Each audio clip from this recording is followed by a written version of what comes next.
Imagine carving your legacy, word by word, onto 7 feet of unbreakable black rock. This isn't just a monument, it's the birth certificate of centralized justice. Welcome back to the channel. Today we are standing face to face with the Diorite monument, the legendary Code of Hammurabi. King Hammurabi promised a golden age where the mighty couldn't crush the poor. He claimed the sun god, Shamash, personally handed him the authority to write these laws. But was this really divine justice, or the most brilliant piece of political propaganda ever conceived? We're diving into the ruthless social calculus hidden within the code. Why did the same crime carry a physical punishment, like losing a hand, for an elite citizen, but only a small silver fine for a commoner? Why did doctors and builders risk literal dismemberment if they messed up? This isn't just ancient history. This is the radical, class-based, and absolutely essential blueprint for every legal system that followed. Get ready to see how Babylon defined order. Let's decode this monument. The Diorite Monument, a critical analysis of codification, social calculus, and the juridical purpose of Hammurabi's law. Monumental foundations, the stele, ideology, and the just ruler. 1.1 The Genesis and Materiality of the Naru, Stele. The Code of Hammurabi, CH, is memorialized primarily through its inscription on a monumental basalt stele, often colloquially referred to as black diorite, standing approximately 2.25 meters, 7 feet 4.5 inches high. This artifact, the longest, best organized, and best preserved legal text from the ancient Near East, was composed around 1755 to 1750 BC. Originally thought to have been erected in the Mesopotamian city of Sippar, it was dramatically rediscovered by French archaeologists in 1901 to 1902 at Susa, located in modern-day Iran, where it had been transported centuries later as a spoil of war. The text is rendered in the Old Babylonian dialect of Akkadian. The promulgator, Hammurabi, was the 6th king of the first dynasty of Babylon, which held sway over central Mesopotamia, contemporary Iraq, from approximately 1894 to 1595 BC. Hammurabi, whose name combines the Amorite term Hammu, family, and the Akkadian Rapi, great, transformed his relatively minor city-state into a regional empire, although this dominance proved short-lived following his death. To cement his legitimacy and appeal to historical depth, the Old Babylonian state, during and after Hammurabi's reign, purposefully adopted the archaizing designation, the country of Akkad, Mat Akkad. This linguistic choice strategically invoked the prestige and territorial scope of the prior Akkadian Empire, an important cultural alignment aimed at governing a geographically large and heterogeneous population. 1.2 The Theopolitical Performance of Kitu and muškēnum. The monument's ideological function is central to understanding the code's intent.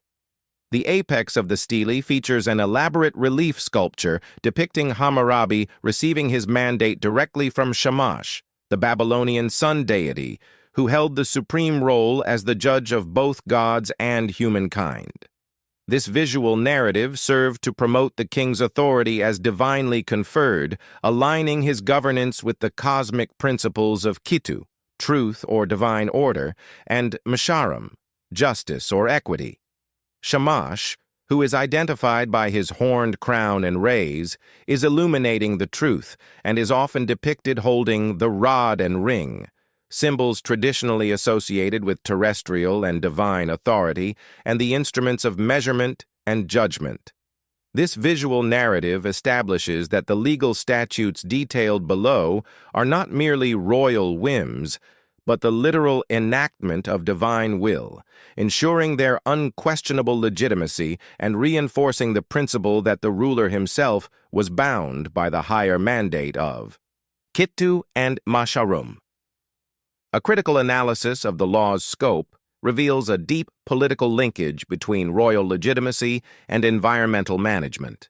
Hammurabi's centralized authority, typical of early Mesopotamian states, relied heavily on effective control over the Tigris and Euphrates water systems, a structure often identified as a hydraulic empire. The king's ability to stabilize the economy and guarantee agricultural success was directly dependent on hydraulic control. Consequently, the code includes specific statutes governing the negligent operation of dams and the flooding of neighbors' property. Hammurabi invested in public works, building canals to facilitate trade and ensure agricultural returns, a measure that publicly reinforced his role as administrator of the land. These statutes underscore that failure to manage critical infrastructure was not simply a civil tort, but a matter of state security, ensuring the continuity of the primary agricultural economy. The king's public commitment to regulating these crucial resources through codified law was therefore instrumental in maintaining the socio-political order. 2. Deconstructing the code, statute, jurisprudence, and judicial practice. 2.1. The rhetorical architecture and casuistic structure. The inscribed text is structurally bifurcated. Approximately 1/5 of the stele is dedicated to the prologue and the epilogue, rendered in a sophisticated poetic and hymnal epic dialect.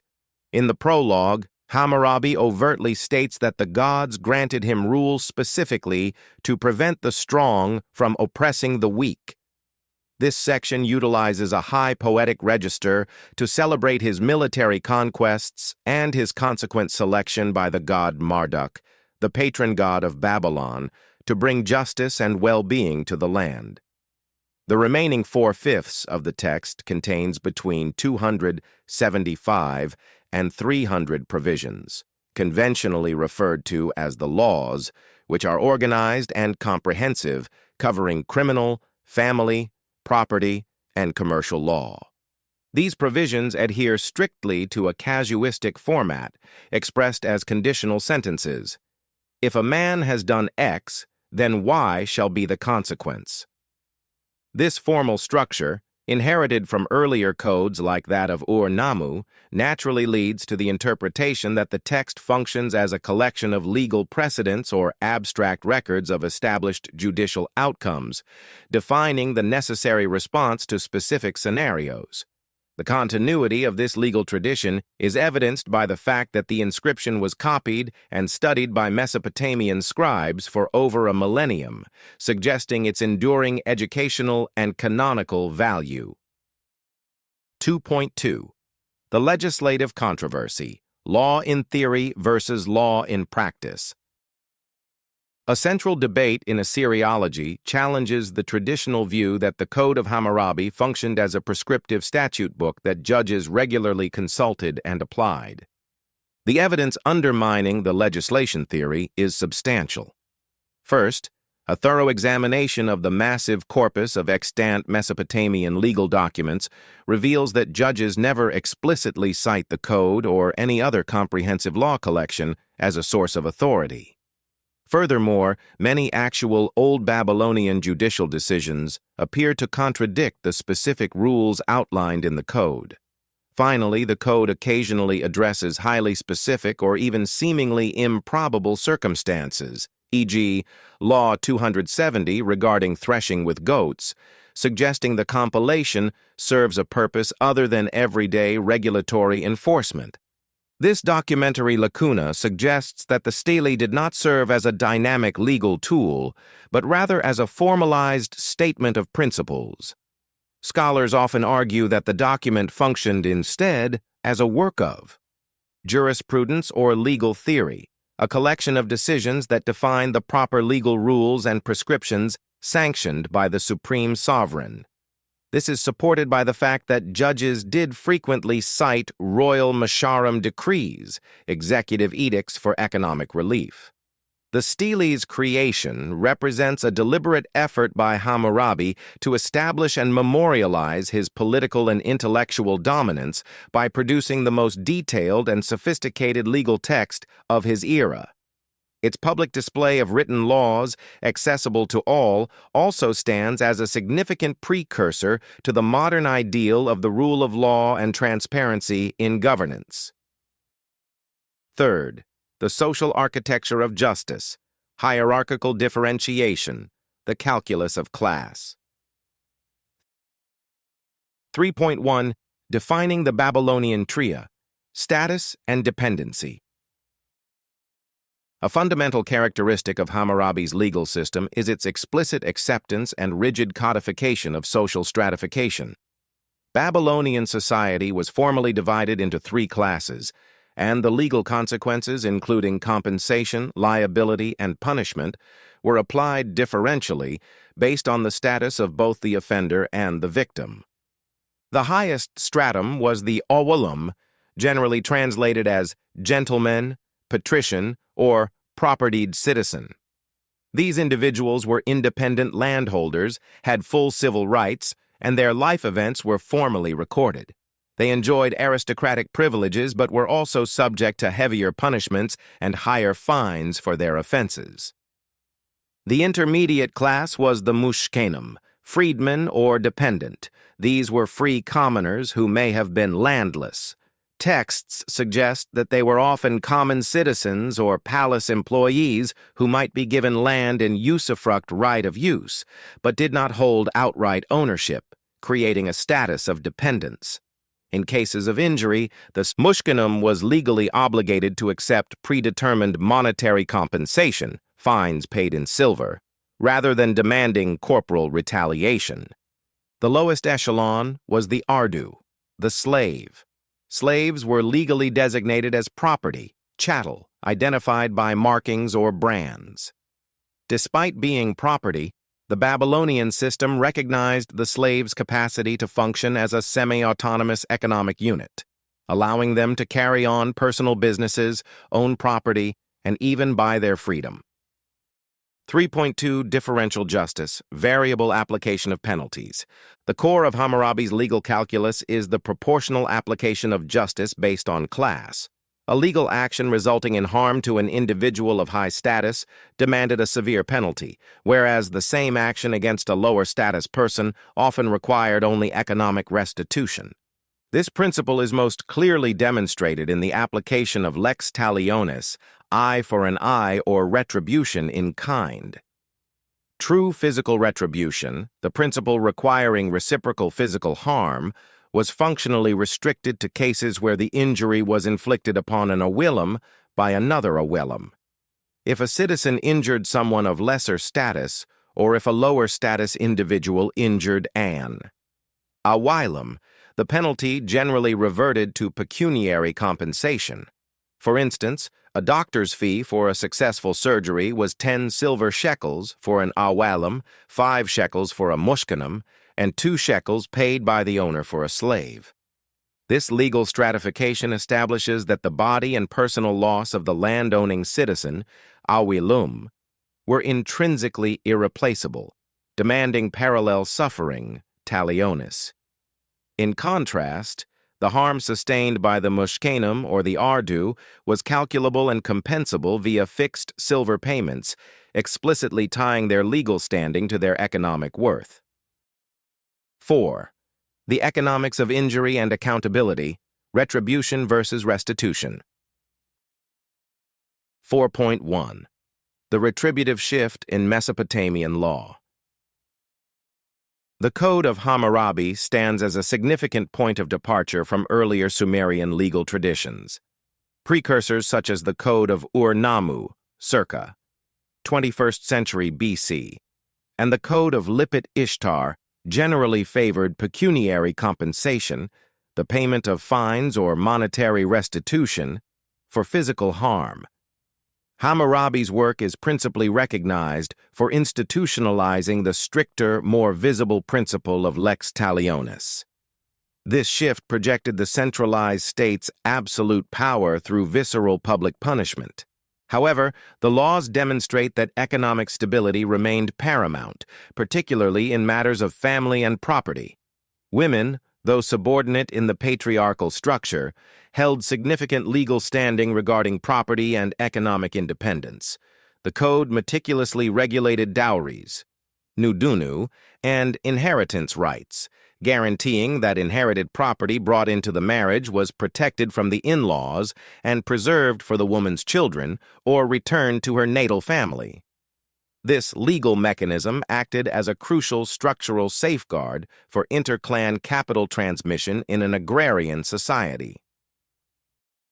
4.2 Professional liability and strict responsibility. The complex economy of Old Babylon, which thrived on agriculture and extensive long-distance trade with regions as far as Anatolia and India, required rigorous standards. Hammurabi's code enforces a remarkably strict system of professional liability, imposing severe consequences on specialists whose negligence endangered clients or property. Medical practitioners. If a physician performed a major incision that resulted in the death of an Amēlum or destroyed his eye, the physician's hands were severed. Barbers. If a barber, without the master's knowledge, removed a slave's identification mark, the barber's hands would be cut off. Veterinary surgeons. If an operation on an ox or ass proved fatal, the veterinarian was obligated to pay the owner 1/4 of the animal's value. Builders and shipbuilders. Liability was draconian. If a house constructed negligently collapsed and killed the owner, the builder was put to death. If the collapse killed the owner's son, the builder's own son was executed. Shipbuilders were mandated to provide a specific 1-year warranty against defects, or they were required to repair the damage or compensate for the resulting losses.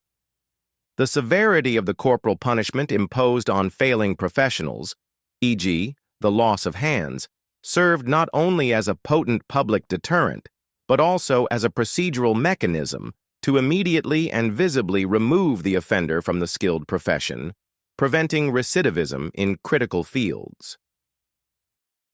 5. Evidentiary procedures and the appeal to divinity.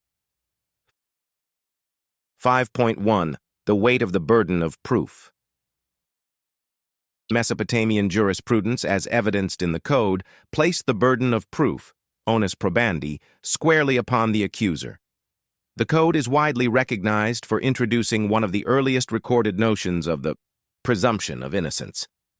This procedure was reinforced by exceptionally harsh penalties for malicious prosecution. Law 1 of the Code states that if a person brings a capital charge, such as sorcery, against another but fails to provide proof, the accuser shall be put to death. This severe deterrent ensured judicial efficiency by minimizing frivolous capital claims and protecting the citizenry against unsubstantiated accusations. Moreover, judges who neglected their duties or altered judgments were also subject to fines or removal from office. 5.2 The Ritual of the Divine River, Metamti. In cases involving crimes that were inherently difficult or impossible to prove through conventional human testimony, most commonly sorcery and adultery, the legal system would appeal directly to divine judgment through the river ordeal, Metamti. Theological justification for this practice rested on the belief that the river god, Idlarugu or Narum in Akkadian, functioned as the divine judge, manifesting a divine judgment that revealed the hidden truth. The procedural requirement was straightforward. The accused was forced to leap into the sacred river. The outcome was absolute. If the individual drowned, guilt was affirmed, and the original accuser was entitled to seize the accused's house. Conversely, if the gods protected the accused, allowing him to emerge unharmed, innocence was established.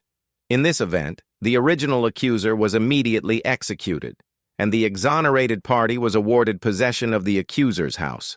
This delegation of unresolvable disputes to the deity maintained public faith in the legal system by providing definitive, supernaturally sanctioned closure. 6. The juridical legacy, Hammurabi's influence in comparative law. 6.1 Transmission and historical reception. The Code of Hammurabi secured an unprecedented longevity within the ancient Near East. Copies and fragments recovered from later periods confirmed that the text was actively studied, copied, and divided into chapters by scribes for a span exceeding 1,500 years.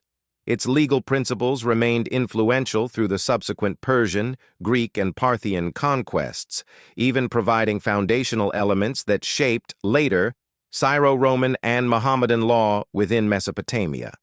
Today, the document is widely regarded globally as a key milestone in the history of law, recognized by its prominent display in institutions like the Louvre Museum, the headquarters of the United Nations, and the U.S. Capitol.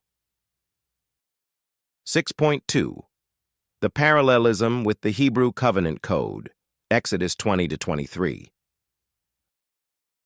The Code's relationship with the subsequent Hebrew Covenant Code, CC, found in the Book of Exodus, is one of the most debated topics in comparative law. Scholars note numerous and striking thematic and structural similarities between CH and CC, prompting debate over whether these similarities stem merely from a shared ancient Near Eastern cultural heritage or from a direct process of literary dependence. Both codes share the casuistic format and principles like Lex Talionis. For example, the Goring Ox Law, CH Laws 250-252 and Exodus 21:28-32, addresses the specific situation of an owner failing to restrain an ox designated as a habitual gorer.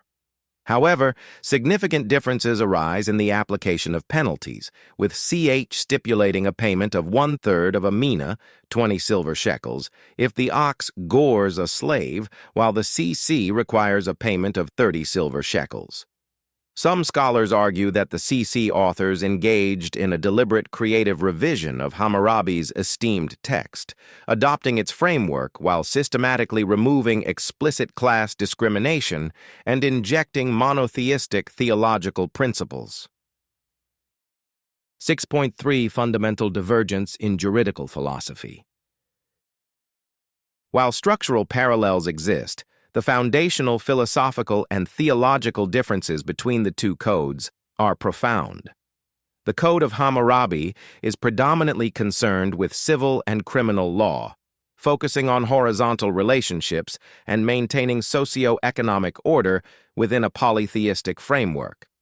The Babylonian mandate for justice, derived from Shamash, sought primarily to stabilize the stratified society. The Mosaic Law, conversely, is vertically oriented, rooted in the worship of a singular, righteous deity. It extends far beyond civil administration to encompass moral, ritual, and spiritual laws, linking legal compliance directly to moral conduct and responsibility toward God. The Covenant Code also generally eschews the rigid, explicit class-based discrimination inherent in Hammurabi's system, placing a uniform, higher value on human life regardless of social status. The legacy of Hammurabi, therefore, serves a dual purpose.